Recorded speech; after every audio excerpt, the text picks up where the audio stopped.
Bonjour, bienvenue dans la série sur les échecs. Donc toujours sur les fous de couleurs opposées.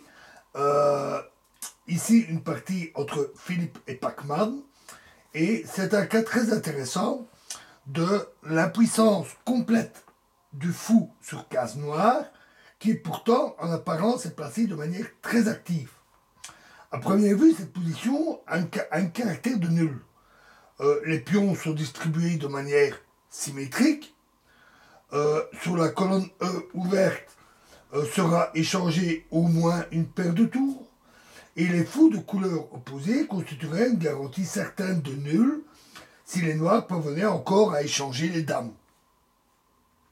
Mais, en fait, ce ne sera pas possible, et ce sont précisément les fous inégaux qui vont offrir aux blancs de bonnes perspectives d'attaque. Le fort fou des 5 leur donne de bonnes chances de gain. Et donc, ils jouèrent tour E4 à très bon coup, puis tour E7 et tour D E1. Alors, impossible maintenant est tour E8, car dame prend E8 et les noirs gagnent, et les tours gagnent très facilement contre la dame. Donc, fou F8,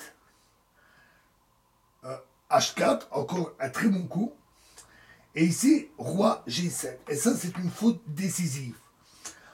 Les noirs ne veulent pas admettre le blocage de leurs pions sur les cases blanches.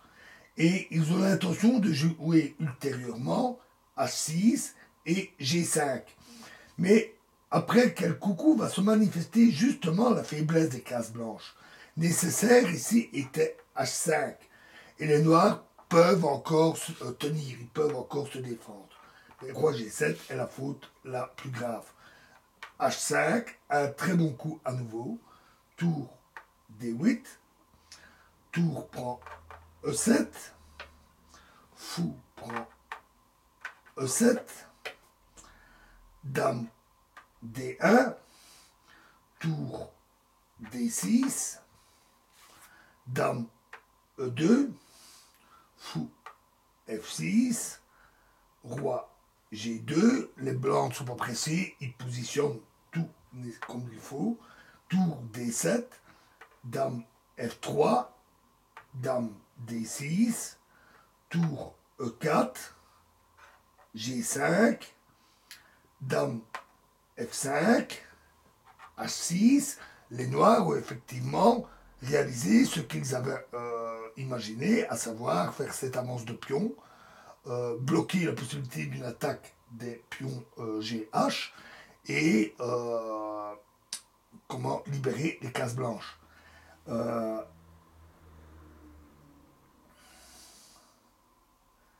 Donc, et là, les blancs ont joué tour 1. Alors, c'est malheureux. Une conclusion immédiate et élégante aurait été tour E6. Et après F prend E6, c'est dame G6, échec. Et après roi F8, dame prend F6, échec. Et les noirs sont cuits. Dans la partie, ça a été un peu plus long, à cause de ce tour 1 un peu malheureux. Mais les noirs restent malgré tout sans ressources.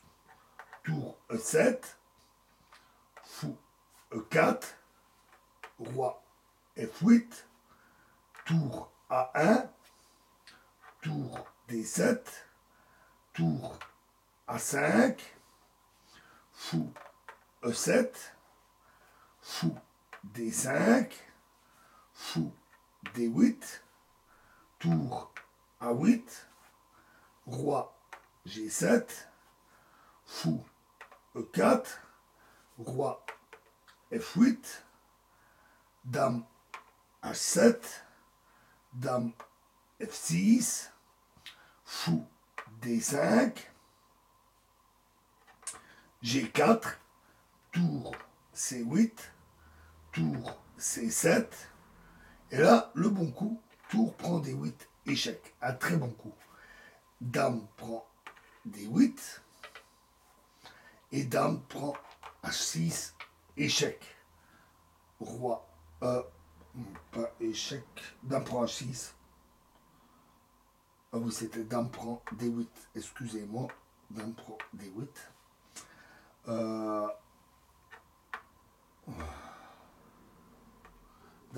H6, échec, roi E7, dame G5, échec, F6, dame prend G4, dame F8, dame G6. On voit cette pression du fou sur la position des noirs qui est absolument redoutable, alors que les noirs ont quand même l'avantage de la qualité. Dame G6, donc roi D6, H6, dame H8, et là, dame G8. Encore un coup excellent. Évidemment, la prise est impossible, donc tour H7, dame E6, échec, roi C7, dame C6, échec, roi B8, fou E4, F5, et dame B6, échec, et là, les noirs ont laissé tomber face aux menaces de mat et aux menaces avec ce pion passé, ils ont laissé tomber. Voilà, et on verra un autre exemple dans la prochaine vidéo. Je vous remercie.